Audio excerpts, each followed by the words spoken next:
Do-de-do. Oh, hey, this house I'm delivering a pizza to belongs to the Murphys, that large, nice, but kind of strange homeschooling family. But, A, why am I talking to myself? And B, why am I telling myself things I already know? Better ring the doorbell.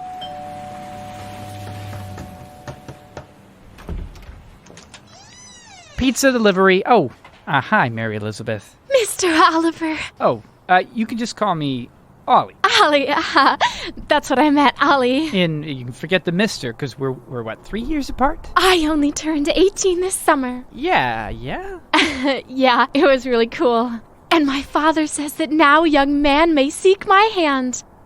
Like if a man wanted to date me. That's real good then. Where are your parents? All your brothers and sisters?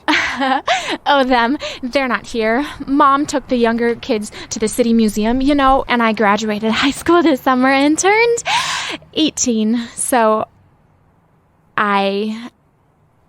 You ordered a pizza. Mary Elizabeth? Mary Elizabeth?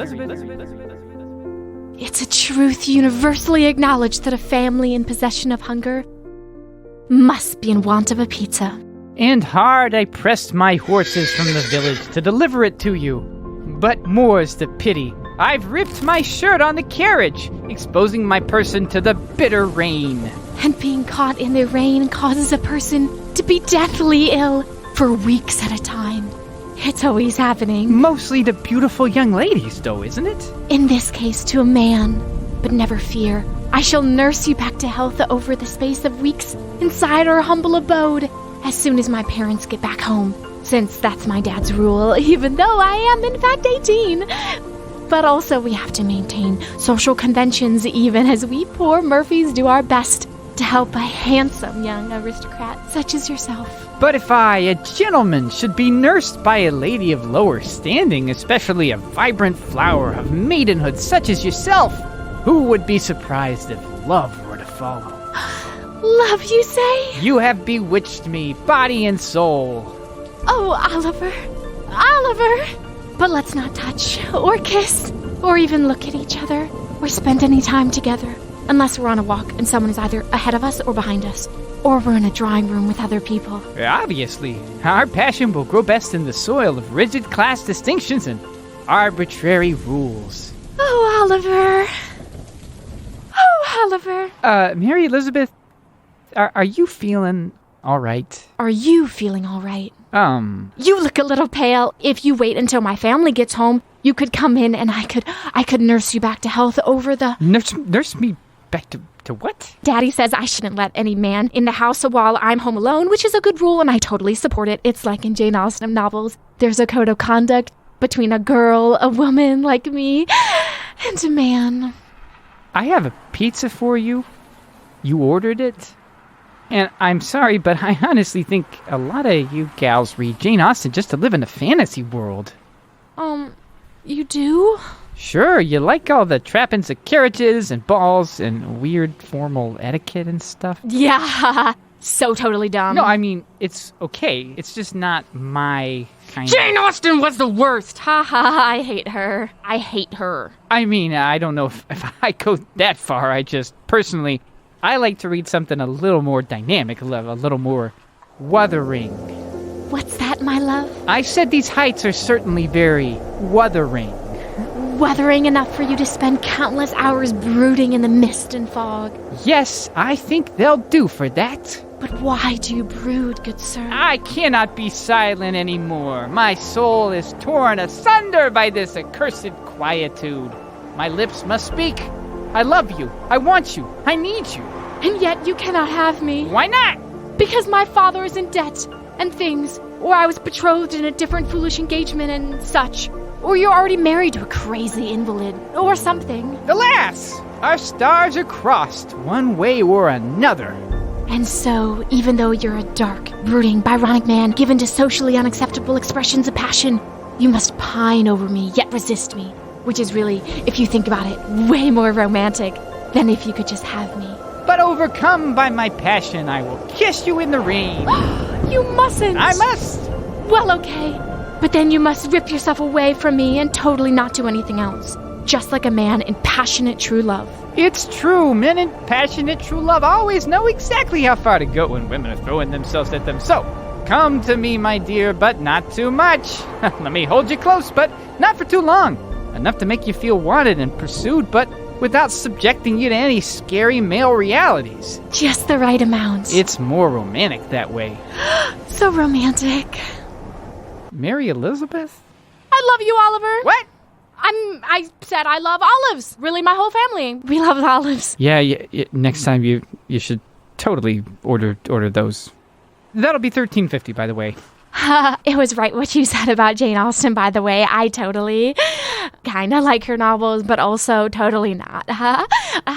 I'm more of a Wuthering Heights girl. Oh, well, I think that a lot of girls use that for puerile fantasies, too. You do? Yeah, I just think fantasy is frankly bad for a lot of girls. Horrible garbage. It's such garbage. Personally, I only read modern stuff, you know? Modern stuff? Yeah, I have trouble entering into those old-timey worlds. I more like getting into a forest full of werewolves. You would risk coming into Wolfbane's Hollow to rescue me? An innocent girl? Fighting off all the hunky werewolves who also love me, using your vampire skills?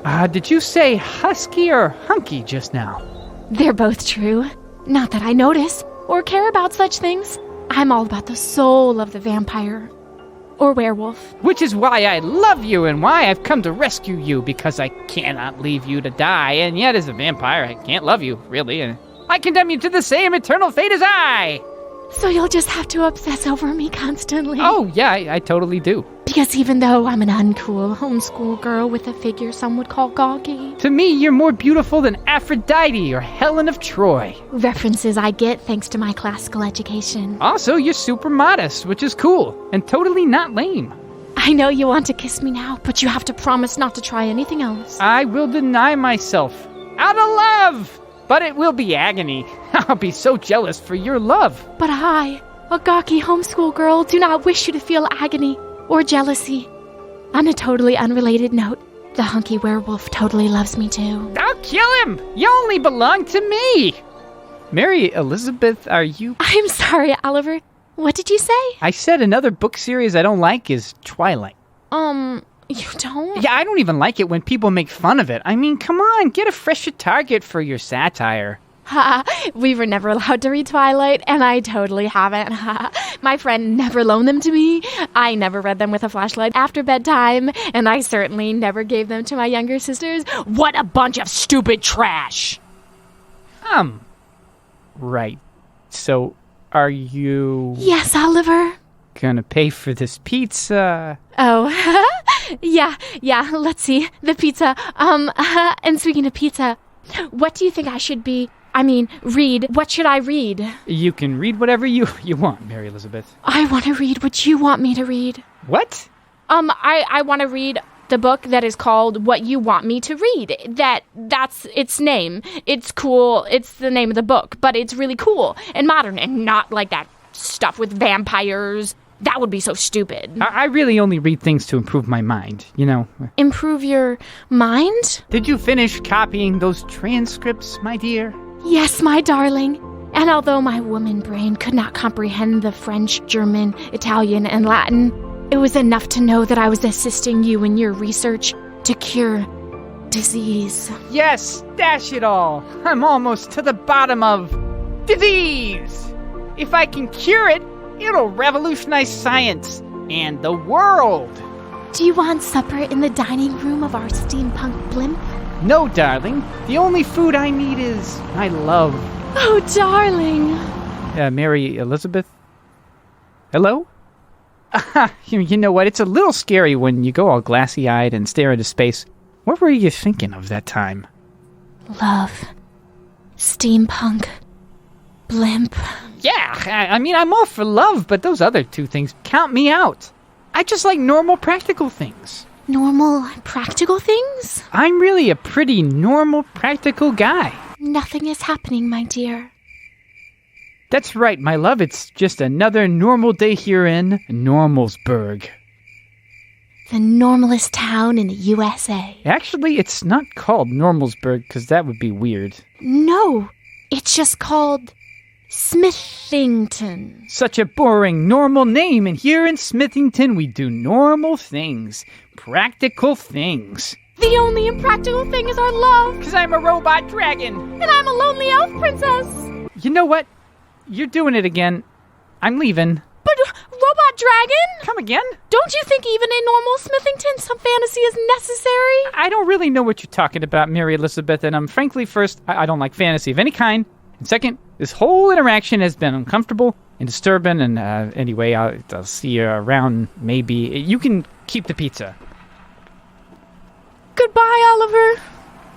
Mary Elizabeth Murphy. Starting today. No more fantasy. He doesn't like fantasy of any kind. You can't live in a fantasy world. That's what Ollie and you can teach your children. All 12 of them. Beginning with the firstborn, Alfonso, of course. He'll take after his father. Very normal, practical boy.